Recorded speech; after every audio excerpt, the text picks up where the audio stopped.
Hey guys, welcome back inside the stash. We're back at home, yay!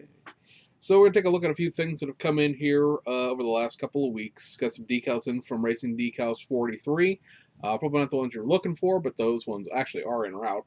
And then a couple of other things. We got some kits we ordered here in the United States for the Opal Mantas, so those are in. And then yesterday was the Buckeye Scale Classic in Columbus, Ohio. So we were sort of backed our way and stumbled into that show by accident. It's a long story, but be there as it may. Be that as it may, we were there. Saw a few people, had a good time. Good show as always. I know the club was somewhat concerned because the numbers were down. However, I think within the concept of what we consider to be a model show, their numbers are still high, other than like an NNL East or something like that. Uh, I personally, me as a club member here in Pittsburgh, we would go beside ourselves if we had the numbers they had yesterday. I realize it was down for them, but for us, that would be like twice as much as we normally get. So we would love to have that kind of drop off, as it were. Our show, by the way, is coming up at the end of March. We're going to take a look at a couple of upcoming shows. I can't promise you that we're going to go to any of these, but they're flyers I picked up here recently. So I know a lot of the folks that watch us are in the relatively close nearby area. It sort of seems like the audience of the show is either not so much friends, but I mean I've made friends with these people as time has gone along as I've met them. But it's like you're either really close nearby where we're from, or you're like from way far away. So we have some flyers for shows we'll show you, and then we got a few things at the show, picked a couple of things up purchase-wise, and then won a raffle ticket kit. So that was cool. It's been a long time since I've actually won a raffle ticket kit. I don't usually put a whole heck of a lot of money into the raffle kit deal. The only thing I had bill-wise coming into the show was a 20, so I don't even know what it was to get in the door. I think it was like $3 or something like that. So I had a bunch of change left over from that 20. So I just bought $10 for the raffle tickets. So technically speaking, I bought the kit for $10, but I did win something in the raffle. So that was cool. And it'll end up replacing a kit that I already have. And I will be selling, or something, probably selling, that other kit. I actually have a few things that I want to get rid of. Not that I'm like, oh my god, I'm selling off my models or anything else like that. But there are just a few things that I see in the stash that I just know that, aside from the fact that I'll never build all of this, I really will not build these kits. So might as well pass them on down the line to the next person. So that's not in this video per se, but just I will probably in the future, coming months or something like that, I'll probably sell a few things. Nothing dramatic. It's not like, oh yeah, all my Toyotas are going or something like that. It's just going to be a few older kits that I have that I'm not necessarily even selling just to sell. I might replace them.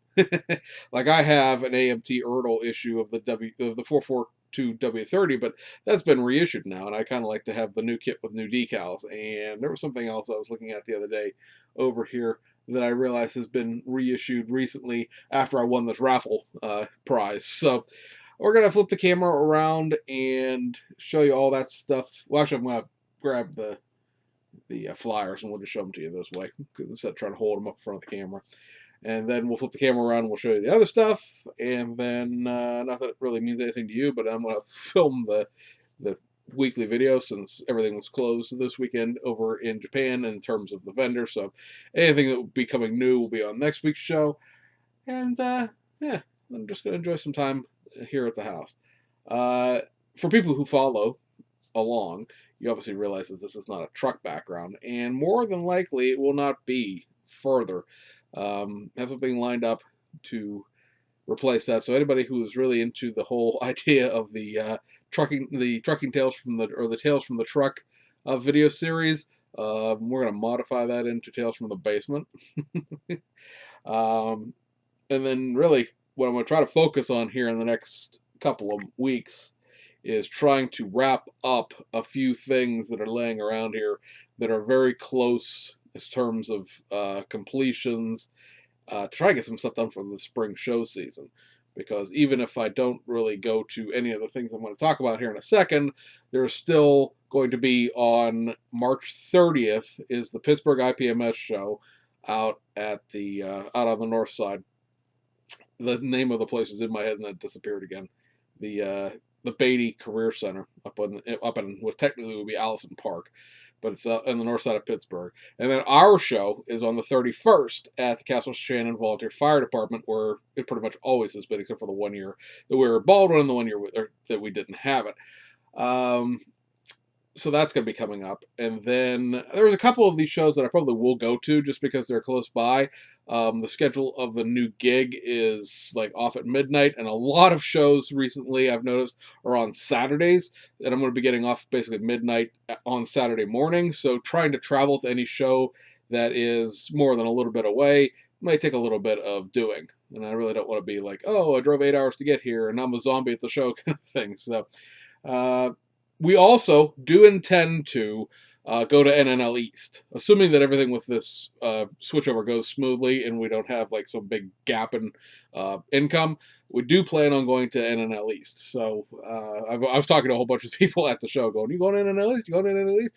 Seems like there's a mix of people that are going to go, people that aren't going to go. Some other people. It seems like the changing of the dates this year for NNL East have sort of screwed up a lot of people's schedules. There's the NNL East, for people who don't realize, got moved backwards a week this year, or forwards, depending on how we look at it. It's a week later than it normally is because of the lateness of Easter this year. Easter is really, really super late this year compared to where it normally falls on a calendar, and they had to move the show out a week to accommodate the fact that people weren't going to show up because holidays, and it seems like that seems to have clashed with a lot of people. A lot of people have that third weekend of the month or second weekend of the month scheduled, there, and then they moved it to the third weekend of the month, and it was like, oops. So, anyway, let me grab those flyers real quick, and I'll be right back. All right, so I probably should have brought these down and set them on the table so I could just grab them, but I didn't. So anyway, the first show that we have flyer here for, and these were in more or less order, but I don't know if they are or not anymore. Well, I guess we'll find out. But the first show that I think I probably will actually go to, just because it's relatively close by, this would only be about an hour and a half drive or so, is the 6th annual Stark Scale Model Show, which is held in Massillon, Ohio, which is basically a suburb of Canton, Ohio. It's going to be Saturday, April 13th, 9 to 4 at a elementary school in Massillon. Apparently, it's a new show location. I don't know. I keep saying I'm going to go to the show, and then every year I end up not going because of something that comes up during that week. The theme for the show, I believe, based on what I've read in the categories here, is going to be the let me see, the 60th anniversary of the El Camino. So if you happen to have one of those laying around, that's certainly a option there. So yeah, show theme is El Camino's all years, all styles, which I'm not exactly sure what all styles of El Camino would be, but I'm assuming that would include things like the Ranchero, perhaps. But that is that. So, like I said, I've been meaning to go to the show because, like I said, it's relatively close, and it's a good week for me as far as like when I'm going to be there. But it just something always comes up. The next show, this will be a little bit of a haul after driving all day because for us, it's about 5.5, 6 hours to get to Cincinnati. But the next show that would be basically local to us, be the Cincinnati Challenge Model Car Contest and Swap Meet on May 4th. That is also a Saturday. Going to be in the Claremont County Fairgrounds in Owensville, Ohio. You see there the theme of the show is 70 years of the 49 Ford. I don't even have one, so obviously not going to be building for that. But yeah, Cincinnati Auto Replicas show. As I said, it's a little bit of a haul, but we'll see. It's also the weekend after NNL East, as far I think it's, or maybe it's 2 weeks. But I don't know if I'm necessarily going to be able to travel out of town 2 weekends in a row like that. So let's see here. Next show up, and this is a little even further out, but we'll see. And that was the Ohio Valley Regional, which sort of replaces the old. There used to be a show in Louisville. It had a different name. This is the third annual one of these, and I know it's been going on longer than that, but this is sort of the show that's taken over in Louisville, Kentucky. Looks like they're also in a new location as well, and the theme for this, because it's on sort of towards the bottom of the thing, is it was here and it left. I'm looking at the classes on the back. I'm going, there's actually some interesting classes there. But the theme there is going to be animal named vehicles. So Mustang, Goat, Ram, Charger, etc. I'm trying to. It says see on the back for rules, so I'm trying to find where where that class is to see what the rules are. And I don't see any rules on the back other than no repeat and stuff like that. So there's no actual specific rules. There's just the generalized rule. And then let's see here.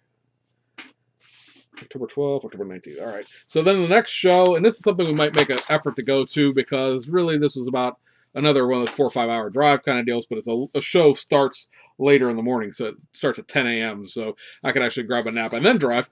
Is the last of the NNL Nationals up in Toledo. The date down here is, whoops, wrong hand. It's been a while since I've held anything up. Is Saturday, October 12th. So this will be the last of the like there's several NNL Nationals, but this will be the last of the Toledo shows. So we used to go to the Toledo NNL constantly when we lived in Ohio. Like I'm a fucking British subject. When I lived in Ohio, I used to go to this all the time when I was younger. It would have been in like the 20s, basically. But about 20, maybe even in the teens, probably late teens, early 20s, as far as the show numbers go. I have an NNL shirt. I don't know where it went, but I'm pretty sure it's from like NNL 19 or something like that. So it's been a little while since I've gone to this show. So that's something else.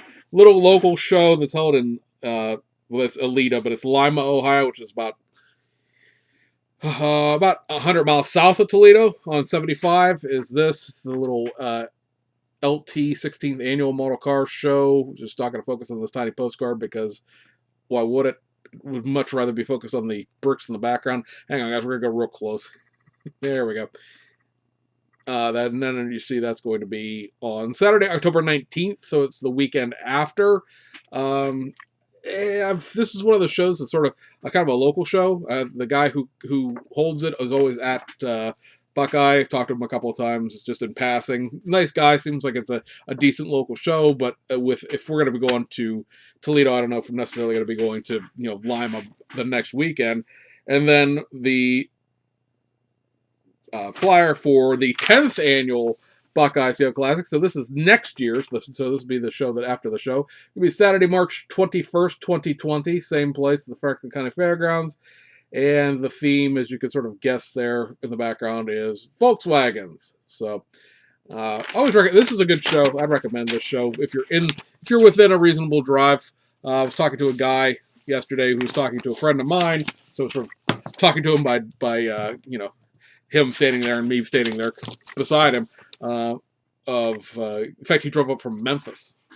So he made a 9-hour one-way drive to come up to the show. Had heard it was good, always wanted to come, made the trip. So hopefully he has a safe drive back. I didn't get his name. He had flyers for his show, and God bless him, but I'm not driving to Memphis. Because for me, it would be a literal 12-hour drive. So I like Memphis. Nothing wrong with the town. Nice town, but vacation time, needs to cut. For me, at least, with my vacation time, I sort of need to spend it with my family on vacation rather than going out of town to Memphis. So for me to go to at least, I take a Friday off so I can get up there ahead of time and spend the night, go to the show, and then drive home. Although technically, I could just go to work, get off at midnight, drive to New Jersey, and then hope for like a super early check-in at the hotel so I can catch a nap for a couple hours before the show starts. But at any rate, we'll burn that bridge when we get to it. We're going to go ahead and spin the camera around here, and I'm going to show you the things that we picked up here recently, and be right back again. All right, guys, so we'll take a look at those decals real quick up front. I'm going to do these from newest, basically oldest to newest, because these are all the decals that have come up since Racing Decals to sort of ramp back up production. First up is the European Le Mans series version of the Carbase Z4. So this is actually going back to the BMW Z4. It's a kind of a cool car. So the H2 Pharma car. Studio 27 did the Bonk plane or the Nuremberg. I have to go look. I know that they made a set. I'm just not sure what it was for anymore because it's been a little while since the Z4 for anybody's really been making Z4 decals. But this is the European Le Mans version of it. Goes into the fact that there are a few of the European Le Mans cars sets that were made by Studio 27 over the years. I think all of them were for this team in their cars over the years. So it's cool to have this set. Decals look really good as far as what they cover.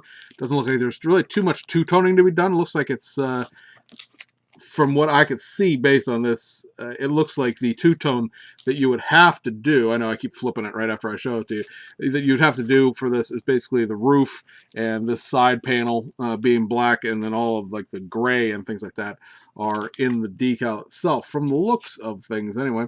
So that's one of the sheets. And then a little bit newer than that is the 2018 24 Hours of Daytona BMW M6, the Turner Motorsports car, the famous Gas Monkey Energy thing. Everybody picked up on, mainly because there's a giant Gas Monkey decal on the roof there. So if you follow Diego's Facebook page, For Racing Decals 43, he just posted pictures maybe about a month ago of somebody who built this car in both its testing and its final race version. This is to be the final race version here. This is a sort of the same kind of thing as you can kind of see here through the I almost said through the fog, but through the wax paper sheet is the fact that most of the two-tone is in the decals, and you're going to just basically paint the car white, and the decals will do everything else. And then last but not least, the most recent thing prior to the Ford GTs that, like I said, are in the excuse me, goodness, that are in the mail actually, is this the first, one of the first aftermarket liveries for the 935 Cremer 2. That's actually for the Cremer 2. I know that, of course, Frankie did some sets for the Gear Race of Macau cars, but they're not technically 935 K2 cars. They're rebodies of 934s or 935 77s, and so we need, so in order to really build them, we need that one of the other kits that BMAX is going to be doing of the 935. This one legitimately fits the kit as it's intended to. The Rico sponsor. I know that somebody else was going to do this. I think it was Decals was going to do this set, but it's too late now. It's already out. Well, it's not too late now. I'm sure they'll still do it, but still. This is sort of the same thing here, where all of your Rico swirls and swatches are done on the decals. All of the striping is done on the decals. And, yeah, looks like it should be a fairly good build in the sense of like not being too totally terribly complicated. I think I guess be back here where all this black is, but I'm not sure.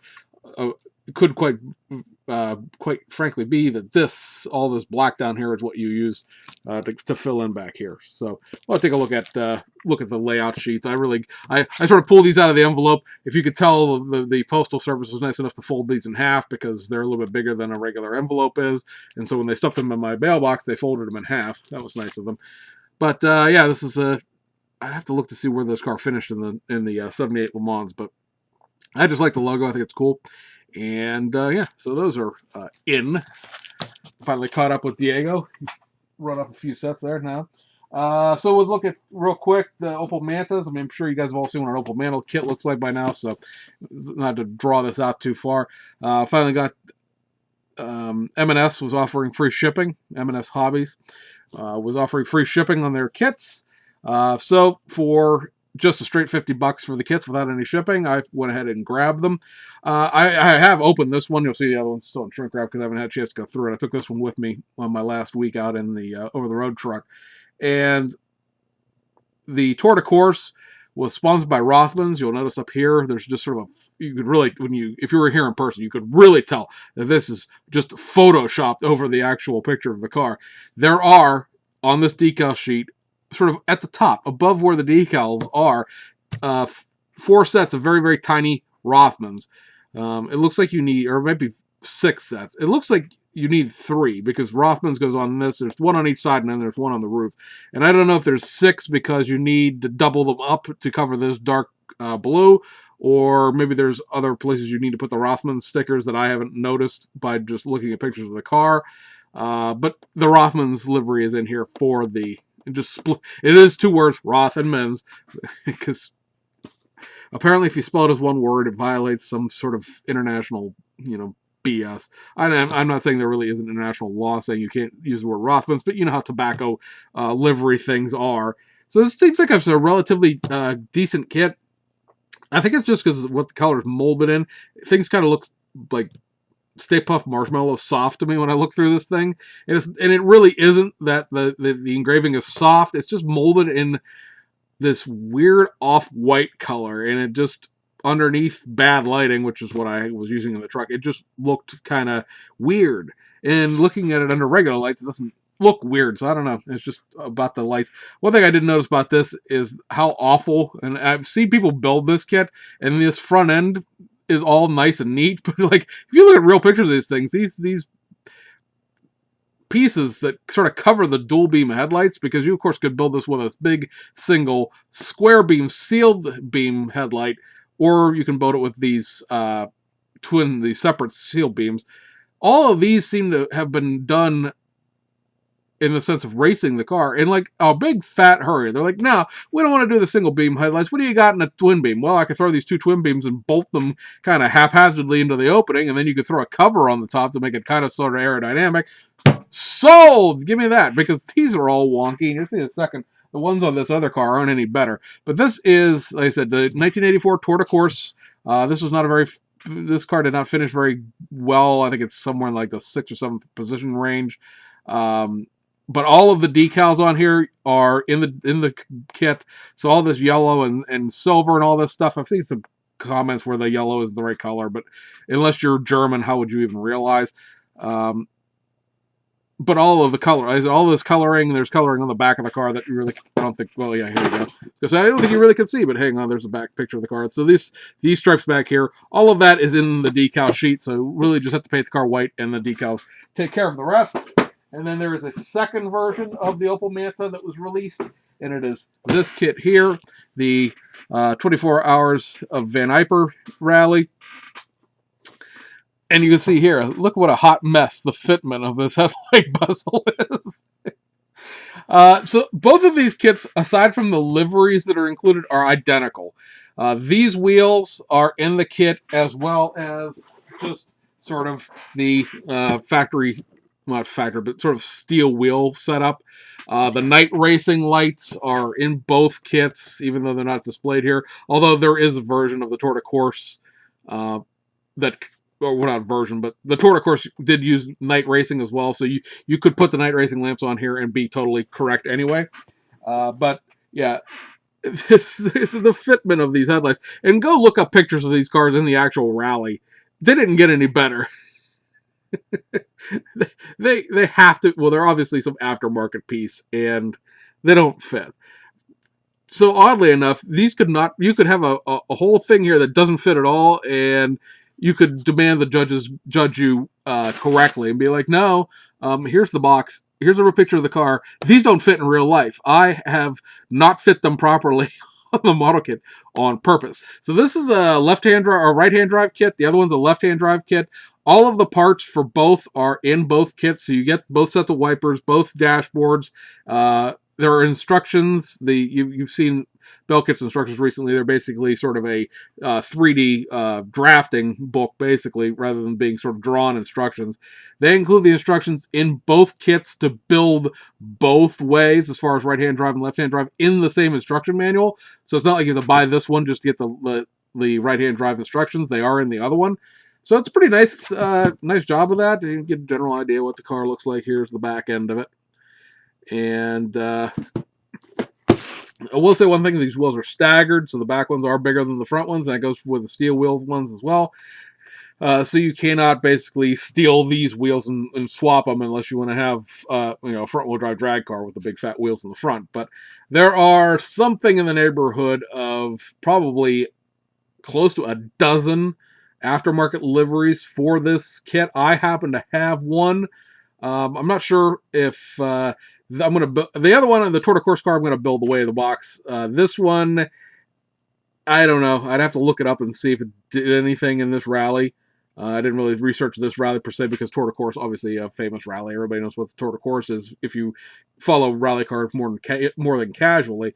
Or this one is going to be the car that foregoes its box livery and will become the Team Ireland Meyer Manx rally livery that I have. Decals has released 3 different sets of wheels for this kit.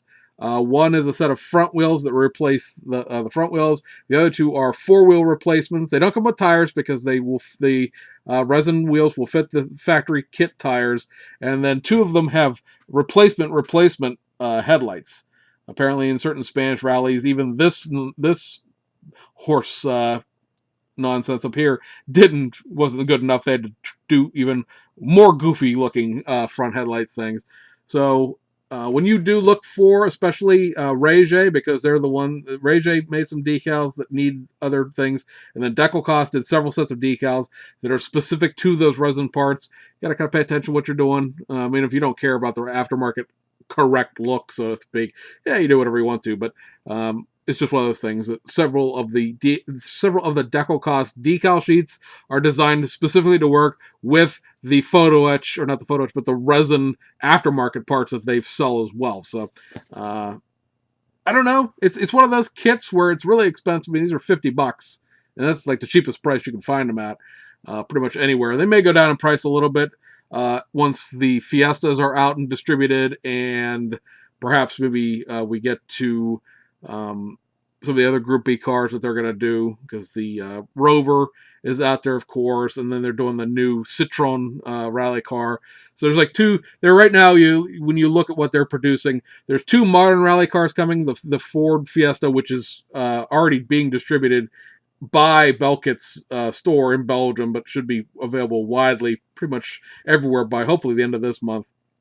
And there's 2 of those, and then there's the 2 Citroen modern rally cars that they're going to be doing, and then there is the Rover Metro SR4, and then you have the Ford 2000 for the older Group B cars. So there's a bunch of old new back and forth that we're going to be doing over the next couple of years while those kits come out. This car sort of calls to me. Some of the liveries I really like. So we're gonna see. Really need to build some of this stuff before I start buying duplicates of it to do liveries for them and stuff like that. So we'll see how that goes. So those are the 2, like I said, Mantis that have come in. I've been wanting to get at least one of them just so I could do the set of decals that I have. And so I like I said, they had the no shipping deal, and I grabbed it. I'm like, I might as well get both because. Why not at that point? So this is the rally. This is the raffle kit that I got yesterday. So this is obviously the Lindbergh 61 Impala in its AMT reissue. I have one of the original Lindbergh kits. I believe it's one of the original ones with the funked up roof on top of it. And this kit got reissued. I kind of like these wheels. I wish they were like a big and little or deeper than they are. These rims to me look like they need to be on like a more beefy modern tire. And while this kit does come with like not so necessarily a cheater slick kind of thing, but it does come with like a drag slick. It's not even a radial, a drag slick for the back wheels. If you want to build it that way, I just think that this car will look a little bit better with fatter wheels in it. When I built the 62 Impala SS, it's one of the kits that I had that really sort of did the tour of model shows back when I was like in my late teens, when I was still in like junior classes and stuff like that. People really like the fact that kit, and I believe that the wheels in that kit are like that originally. I put that kit on like Goodyear Gatorbacks because that was what was in every single AMT annual kit for like Camaros and Corvettes and Firebirds and all that stuff. And I put these sort of, magnesium mag wheels because you see on the side here it's sort of finished in a magnesium, which I like that finish, the way this finish is done, if it'll focus. Ta-da! There we go. I like the way these wheels are finished in terms of the colors on them, and you see, the whole drag slick thing on the back there. This does have the factory wheels in it. What's funny about this is like it mentions the factory wheels on like this side, and then you of course see the mag wheels again. But like every single picture of this thing has the drag setup with the mag wheels. The factory stock wheels in this are included, but we're not going to speak of them. Here's the layout on the bottom of the box, in case you've never seen what one of these kits looks like. It does have some of the scripting and stuff like that on the decal sheet, but not marker lights or anything else like that. It's a decent kit. It's a little flashy, but probably that's just because nobody really took care of the tool. Lindbergh obviously went out of business, and AMT round two rather bought them. But it's nice to see this kit come back. And like I said, I will probably be selling. Probably if it's really one of the ones with the funked up roof, I gotta set the two side by side and compare them. If it's one with the funked up roof, I'm gonna sell it for like real dirt cheap, because basically all you can use it for is parts, unless you don't care if the roof is wrong. But I kind of like this blue with the white spear on the side. I know I got a lot of a lot of grief from my friends about saying, "Oh, I'll build it like the box art car," and like, yeah, no originality. But I like this. I'm a person who likes blue in general. The old joke with me and Jonathan, who runs Feedin's Garage on YouTube, is the fact that all of his cars are blue with black wheels, but I'm a sucker for blue as well, so I really can't say too much. And then two kits I picked up off of Chris over at Upscale Hobbies. He happened to have these two, which were kits that I'm, kind of sort of looking for in the background. And he had a fairly decent price on them. And this is, of course, a Good Smile Racing BMW Z4 GT3 with a 2012 Super GT round 2 Fuji livery. So as you would expect, this, of course, has, 9 days worth of decals included with it. It is what it is in that sense. What can you say? And then he also had the later version, which is known as the 2012 Super GT Late Series version, these would be the later round things. You'd have to look at them and know what you're looking for to realize the differences between the two liveries, but a lot of the associate sponsorships are different. There's actually some differences between the actual anime girls on the side and stuff like that. I know there's people breaking out right now in cold sweats over the decals, but that's great, because now I need one more of the 2012 kits, and I will have all 4 of those. And then it's just a couple of 2013 BMWs, a couple of 2014 BMWs, and then we'll pick up the Mercedes-Benz SLSs, and we'll finally be done collecting Good Smile Racing kits. This kit I picked up, it's sealed, so that was kind of fun. And I haven't seen too many of these around. I was actually just talking to Scott this morning, in the discussion of he didn't realize that Dragon even made BMWs. But yes, at one point in time, Dragon, the armor people, did a series of BMW kits. And a lot of people think that these are Reebok's Hasegawa kits, but they are actually not. They did a 318i racing, a 318i car, a M3 coupe, a 316 compact, both a street car and a race car, and then there's the 320i race cars. They did a series of at least, I think, 9 or 10 of them, I think, something like that. Some are pre-painted, some are not. This one happens to be one of the pre-painted ones. Probably means that, really can't honestly take this to a show ever, because like the blacks in the background of the headlight bezels and the grill, the black behind the grill is painted, and you can sort of see here part of the decals, Tampo printed onto the hood and stuff like that. Obviously, the mirrors, the roof rubber, the weather stripping basically up here where the roof meets the sheet metal of the car, it's already there. All the window black is already in, but it'll just be a nice car sitting on the shelf. Or I could strip the paint off of it and basically repaint, but that sort of gets silly, because then we're going to repaint it white. There are a couple of decals floating around out there for these 320i cars that have the wing on them and the different ground effects and stuff like that. But I probably this will be, everything else has to be painted. Only the body is painted, so you still have to paint the chassis and the interior and all that sort of thing. So whoops, that's wildly out of focus. There we go. So I'll probably end up just building this straight out of the box, and it'll just be one of those fun kits that will go on the shelf and be what it is. Half tempted to resin cast that rear wing because that whole setup is something that I need for some other projects that are sort of floating around in the background, or things that I don't actually have the decals for or the kits to. But they're just sort of sitting there going, man, it would be a good idea, kind of things. So we'll see. At any rate, last thing we're going to talk about in this video is this. It is the Tamiya Opel Astra V8 Coupe, the Team Holzer livery. I love the fact that this is a Gone in 60 Seconds poster on the hood, because, that so dates this car. This was ridiculously cheap. It was $20. which is a little bit less than what, or a little bit more, I should say, or less, depending where you source these from, of what these kits cost these days. These were $22 kits back in the day. They seem to sell for about 25 to 30 nowadays.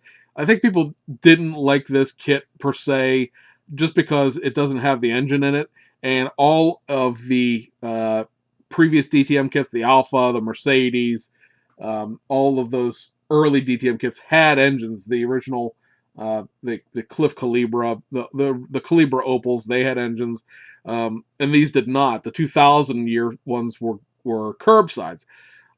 So, I've been wanting these anyway because there's two of them. There's this one and the Team Phoenix car, which is sort of the yellow car with the Opal factory livery. But this, as you see, says decal on the top, and I was like, wonder. I thought, well, maybe you can't build the sports build, version, which kind of sucks because I mean, again, gone in 60 seconds. But oh well, whatever. And I opened up the box, and inside of it is this, which is the Studio 27 2000 season Jägermeister livery. So I'm like, oh, cool, Jaeger bomb. It's an orange kit, orange decals. I can see where they were at with that, although I think the Jägermeister orange is a little bit different than the orange that this sport build car uses. But I'm like, oh, that's kind of cool. I mean, yeah, I didn't. These decals have been out of production for a while. They actually made 3 different liveries for this car, and I couldn't. When was the last time you saw a set? Well, I got the instructions out, and underneath, in the instructions, it's open, but it's still in here, and it still has the wax paper over it. Are the although part of it, there we go. So where's the other half of it? Are the decals for the kit. And they're gone in 60 seconds. That's great. It's a movie poster, basically, for the car. And then there's, like, the background, the sport build thing. And these are all bright white, no yellowing. Obviously, this part right here, that's where this just out on video and DVD thing goes. It's fantastic. I love every bit of this, how much this dates this. I mean, Gone in 60 Seconds with Nicolas Cage was a funny movie anyway. You need a role model. But the fact that these decals are still good, and it's like, well, I don't even understand why there's the second set of decals for this car. I mean, the decals are good. They're not even busted. It still has the window mask in it. It still has those annoying, what I call, impossible to apply, wet on wet Tamiya tire decals. I'm sure there's a video out there on how to apply them. I just need to watch it once. In fact, I tried to use the Hasegawa ones, and it was just a disaster. But like the decals are still good in here. I'm like, well, what? So now I need another one of these because I bought this, glanced at it, and went, "Oh, Jägermeister. Okay, cool. Yeah, okay." And I'm like, one of the things you have to look for in these kits when you buy them, if you happen to be interested in the 2000 season DTM stuff, because they did do a Mercedes one as well. You guys probably remember the ones I bought of those. I need one more. A funny story about that I'll tell on another day. But the one thing you need to look for on these is, because the doors are, separate, are these roof pillars mashed, because they have this little piece of dunnage here between where the B pillar would go, and then there's a little piece of dunnage down here at the bottom of the car. So these things are really oftentimes crooked, sideways, warped, or the roof has been smashed on them. And the thing is in pristine condition. The fact that it costs, was priced at less than what the kit cost new, or right at what the kit cost new, depending on which, foreign exchange rate you want to use. But the rate was not good back in 2000 when these kits came out. So this kit costs less now than it did back then. All the bags are open, but they're all sealed. So somebody went through here and inventoried this kit at one point in time. It has the wheels and tires, which tend to disappear out of these kits if somebody buys them but doesn't actually intend to build it. It has all of the metal pieces and screws and stuff like that this kit needs if you're going to actually go through all the trouble and effort of making the doors work. And it still has the sport build decals. I'm like, I have no idea, but this decal sheet was like $14 back then, which would probably be closer to 20 considering what the exchange rate was in 2000. And it's like, okay, so this was a steal of the day as far as I'm concerned, because like, this is awesome. Yeah, these are curbside kits. They only, the only part of the engine that these Opals have is these exhaust pipes. But still, it's still a cool looking car, and if you happen to collect DTM kits and build DTM kits, This is, the 2000 series DTM kits are, part of the legend. This is, DTM went out of business after the whole international touring series debacle in 1996 and early 1997, and it didn't exist and ran as STW. That's with the smaller cars, the 320 and the 318i's and the 320i's, and basically what four-door touring was at the time. And then in 2000 they brought it back, and that's what they came back with was these and the Mercedes CLK 2000s, and it's just cool. I think history wise, as far as the series goes. So I'm going to have to buy another one of these. I need to do the Team Phoenix one anyway, just because I want to have it for the completeness, if you will, of the collection. But I know I need another one of these. Well, I guess either one, because the Team Phoenix car is actually molded in white. But if I'm going to paint a car orange, if it's orange when it starts out, that's fine by me. But I need another one now, because now I accidentally got a set of extra set of Opel Astra decals that I didn't realize I was going to need.